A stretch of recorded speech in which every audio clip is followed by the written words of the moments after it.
मटिए में गुण बा।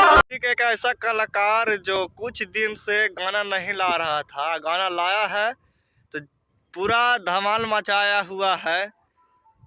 गायक का नाम है राकेश मिश्रा।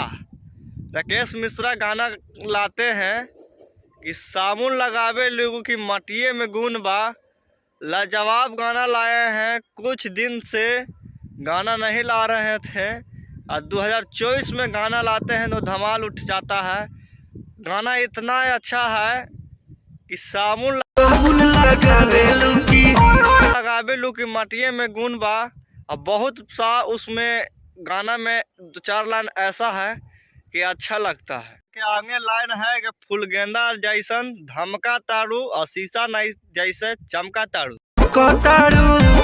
शीशा के जैसे इतना गोराई कनम जन्म के पुत बारू। जन्म के पून बा। साबुन लगावा तारू की मटिए में गुण बा। लगावे लू की मटिए कौना शोरूम के पहने लू कपड़ा और देखे बालल के हो जाला लफड़ा। लू कपड़ा देखे नमालिया जो कनवा में झूमे तो सुनरो के लागेला के पेन कौन बोलिया जे कनवा गोरे गोरे गाल बा, ओठ में महजूर बा। गोरे गोरे गाल पर ओठ में हो